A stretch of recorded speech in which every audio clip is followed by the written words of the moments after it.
I think leading into the last of the three things that we want to highlight for you is building walls on boundaries. So naturally, being a smaller lot, it's very common.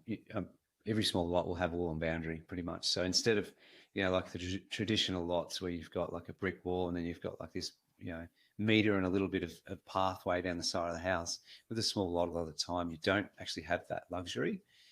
They're built from one boundary where the garage is, right on the boundary, right through across to the other one. And you got to factor in that you now know you don't have a window on a boundary. You can't, because there's nowhere to look through. There's no light to get in. So some of these small lot designs will be quite clever in that they have a certain section that's a wall on boundary, and then that kicks back in, and then there'll be a window there. There'll be like this little jut out that has a window here and a window there and a sliding door, from a laundry or whatever. So the designs are quite clever to allow for this. Most builders will have it covered. But I want you to know, as a listener or a viewer, that when you're building a wall on boundary, the small lot housing code is quite generous. It allows you to pretty much build as long as you want, because they want you to fit as much house on the block as you can, because they're understanding and respectful of the fact that it's a small block.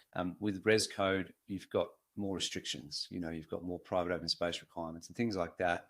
You can't, site coverage is another one. You're restricted with that for res code, whereas it's a lot more generous in small lot housing code. So here is the one tip I want you to take away. When you build a small lot housing code house on a small lot, wall on boundary, you must check your neighboring lot size.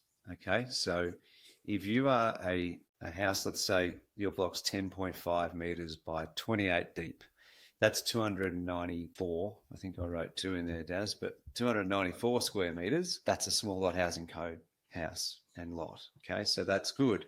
But if your neighbor is 350 square meters, let's say the neighbor is 12.5 wide by 28 deep, they are subject to res code, which means that you now have a restriction and a limit on the allowable wall on boundary length. Hope we're not getting too technical here, but the long story short, if you're buying a small lot and your neighbor, one of them or both of them, is not a small lot, it's 300 or above, you have a limit to what you can build on the boundary in terms of wall on boundary.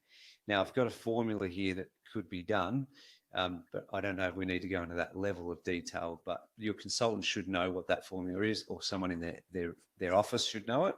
But basically, in that example where you've got 10.5 by 28, your neighbor is 12.5 by 28, in that case, you can only build 14.5 meters of wall on boundary between the two lots. Okay, so that sort of restricts you, Darren, because a lot of those designs on 28 deeps would have more than 14.5 meters of wall on boundary. So you need to be mindful of that as well. So one that gets people caught out a lot.